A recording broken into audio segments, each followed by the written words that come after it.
this picture on Sunday afternoon announcing he was back in the United States, that partially because of an upcoming promotional tour for Jordan Brand that will take him to New York, Chicago, and finally here in Los Angeles on August 3rd, which is a significant date. Put an asterisk there because we'll come back to that. But first, I want you to check out the cover of Men's Health that just dropped this morning, The Dawn, looking svelte.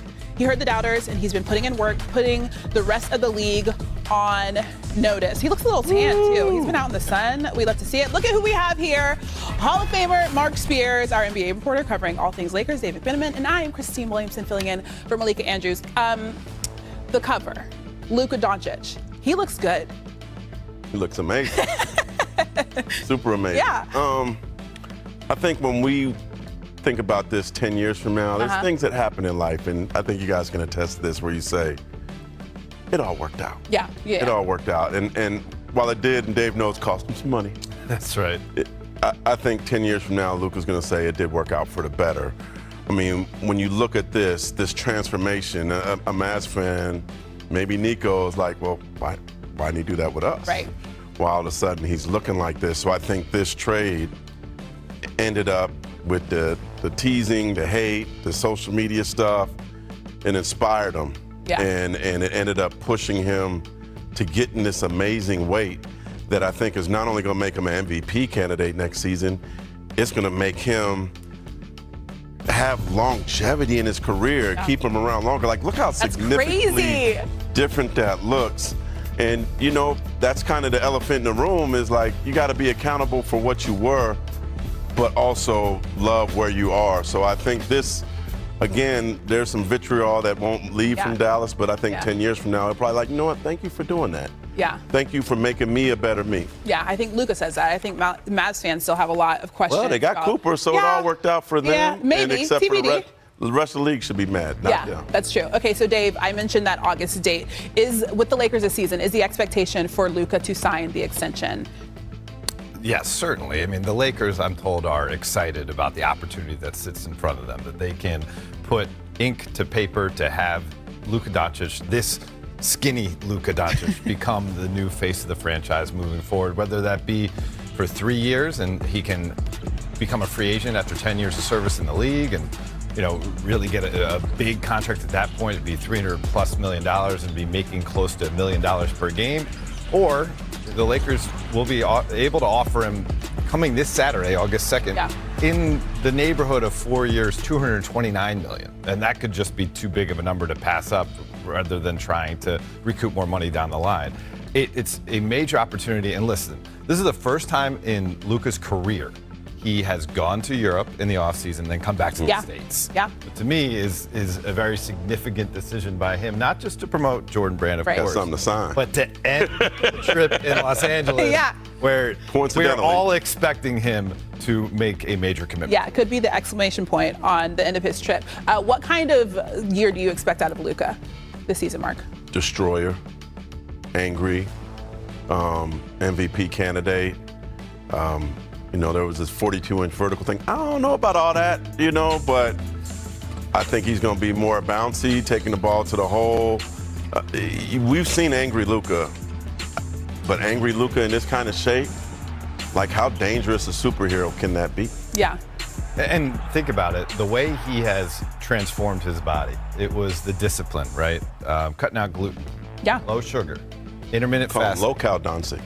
Low-cal Doncic. A lot of protein, and maybe the most significant part about me, for me, reading this story was that he put basketball aside for about a month, and it was all body work. Yeah. And in the past, kind of for the Lakers coaches and even Mavericks coaches to try to motivate him to work out, was they needed to gamify it. They had to involve competition in basketball. Yeah. This was like, I'll take out all the competition. I'm just going to focus solely on getting my body to a good place, you know, lower inflammation with these dietary decisions. And there's going to be plenty of basketball on the back end, and I'll be better equipped for it. And so to me, that was a more mature approach for Doncic. Okay, but the biggest question for me is it was such a quick turnaround for him to make this change. Why could they not do this for him in Dallas? That's the biggest question. I think he has to answer that. Yeah, that's true. You know, and that's perhaps a big part of why he's not there anymore. Yeah. You know, I think for Dallas too, like, while you heard a lot of negative things, there probably is a lot of stuff that they're not saying. There's stories that I've heard that they're not saying. But ultimately, he has to be accountable. And he may not have been accountable with his words, but he's accountable with his body. Yeah. Because he made the change. Yeah. You inspire me, bro. I know, you inspire us all. I'm cutting out gluten and sugar, 250 milligrams of protein. I'm going to work on that this summer. Okay, so Luka, of course, is not the only Laker grinding this offseason. LeBron James is back from vacation and let everyone know he's back in the lab. 4:49 a.m. in LA. Quote, "Let's get it. You're 23. Coming soon." So, Dave, there have been some doubts cast on LeBron's buy-in towards the Lakers this season. What does this post tell you about what LeBron is doing?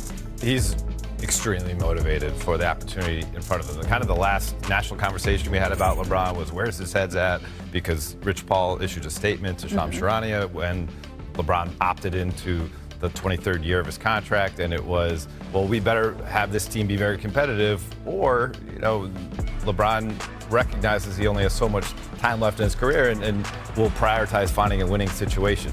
He's doing what he needs to do in order to make LA be a winning situation next year. He was working out with Chris Johnson, the trainer, with Tyrese Maxey today. That's another young, motivated guy who you get in the gym with Tyrese Maxey, you better get your stuff together. You can't go look like a 40-year-old guy. He'll blow right by you. And so this is a very good sign, a very good day for the Lakers, quite frankly. You have Luka Doncic wanting to prove to the world that it's not just Sasquatch videos that we've seen from overseas. Like, you can see me in the States looking skinny Luka, and we have LeBron following suit saying, I'm going to be right there with you just as motivated. And these are things that Kobe Bryant did, right?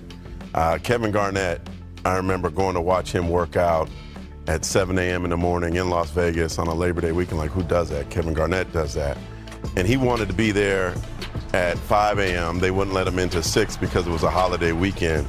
And I remember seeing him work out, and another guy didn't come in till like 7:30. It was Corey Maggette. And Garnett said, I asked him, why are you here so early? He said, I want to be the first person to put my feet in the sand. And LeBron is doing that. And perhaps, which, hey, might have been part of the timing, I'm sure he saw those Luka pictures before we did, He's like, right? I'm Like, up okay, if he's coming in shape and ready like that, not that he wasn't doing it anyway. He's been doing it, but I mean, 420 tells me you're excited. I have no question that this man is not going to work out. He's got the $1 million plan around him every year. But to get up at 4:20, 4 in the morning is crazy. You're excited. Yeah. You're ready. You're ready for next. I don't think it was 4:20. It was 4:49. I think he was getting to the gym at 5 a.m. That's a different type of excitement of 4:20. 4:40 is it's too early. It's too early for me. I'm not working out. I ain't waking up to 7. Okay, fair. That's a little ridiculous. Okay. Eventually, Luka will head back to Europe because FIBA Eurobasket 2025 starts in 30 days. Big news this morning that Nikola Jokic will officially be added to Serbia's roster as well, making them the favorites for the upcoming tournament. So here's a look at the odds according to ESPN Bet Sportsbook. Serbia is still looking for its first Eurobasket title as an independent country, followed closely by Germany and France. Giannis and Greece have 9-1 odds, and Luka and Slovenia are at 12-1. But we have to go back to the Joker, because even if Serbia wins, I am not sure he'd be as happy as he was this weekend. This weekend, back in his home of Serbia, Nikola Jokic's horse, Demon Deles, which we think translates to Demon of the East, won a harness racing title, and the Joker let his emotions go like we've literally never seen. Lifting up the cart and the driver, there were champagne showers for literally everybody. You can see it there. Very emotional. Like, sir. The poor jockey's probably like, bro, put me down. Mark, what does his reaction tell you?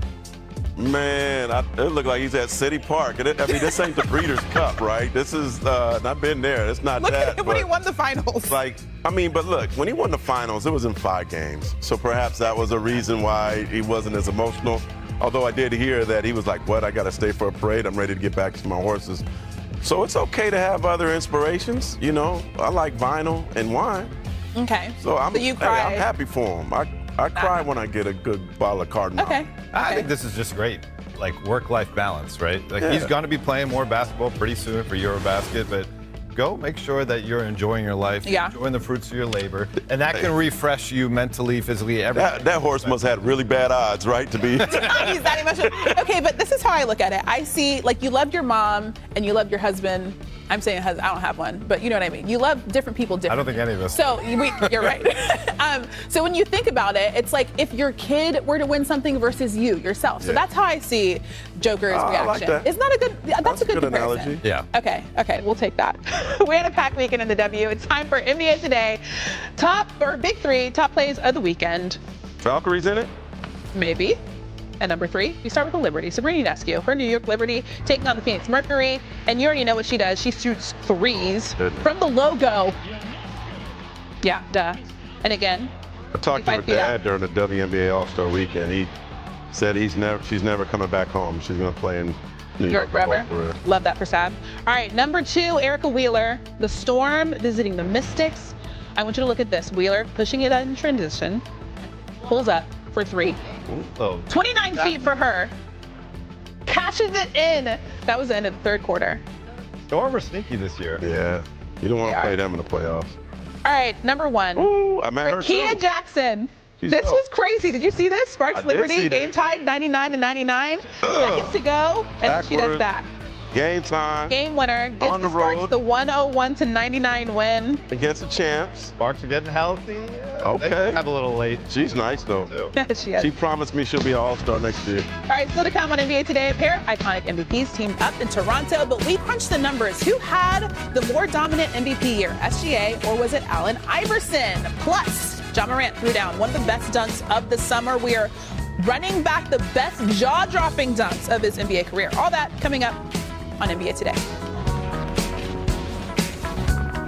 It has been a packed summer. Let's play a round of this or that. I'm going to give you guys 2 options. Pick A or B. Very simple. Starting with the first one. Who doesn't love watching NBA players take on campers? Donovan Mitchell and Trae Young going at it with their campers on camp or at camp. Mark, which guy do you think would be harder to guard and pick up? I want to guard Spider. He might dunk on me or something like that. At least with Trey, he's going to shoot threes, and I'm tall, so maybe I could alter the shot. Maybe. You? I'm talking about a camper. He's Oh. little. He's little size, though, if you're a camper. Oh, yeah, that's what I said. Yeah, okay, I'm going to same stick thing, with what I same said. thing. Okay, you agree. I don't want to guard either one. I don't even want to guard Coco Jones. Yeah, and this is no shade, but I feel like Trey is like the same size as some of the campers, so they could Just probably said, take who it. would you rather guard? I'm just. Oh, but it's like as a camper. Okay, that makes sense. Yeah. I was thinking of it from a camp's perspective. Okay. All right, we have to give congrats to Jarrett Allen. He got married this weekend. His former teammate Isaac Okoro posted this on social media. There was a choreographed High School Musical routine.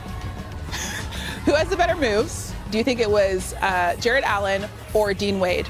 I gotta give credit to Jared Allen here because all eyes But are look on at him. Dean. But I mean, Dean is like the supporting cast here. Uh-huh.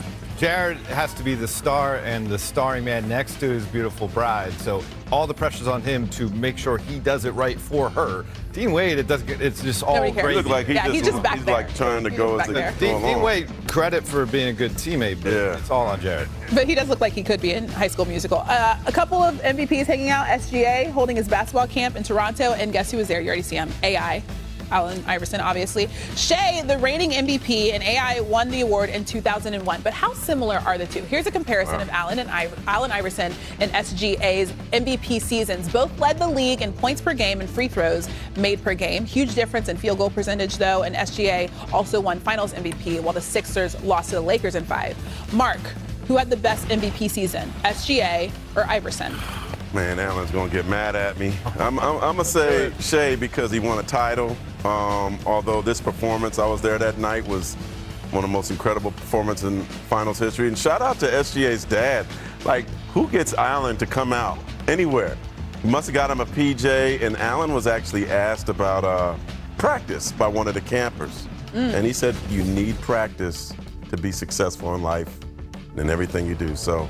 He's Pretty starting good. to give him the OG answers now. Yeah, pretty One good of the advice best there. dunks of Allen's career was that follow-up dunk on a foul line tip in Toronto. Great to see him back in Toronto. He is a legend wherever he goes. Yeah. Also, they both rocked cornrows. I don't know if that's a coincidence there, too. Maybe. Well, because Shea, I think that was his guy too. Yeah. He was inspired by him, and now Alan's saying that his daughter is inspired by how Shea dresses. So. Oh, see? So much inspiration. The swag going came around. full circle. Exactly. Okay, so we had some news over the weekend. Our own Shams Charania reports that Billy Donovan has signed a multi-year contract extension with the Bulls. The Knicks briefly showed some interest in Donovan this offseason, but he will be remaining in Chicago. So with the departures of Popovich, Michael Malone, Taylor Jenkins, and Tibbs, Billy Donovan is now the third longest tenured head coach in the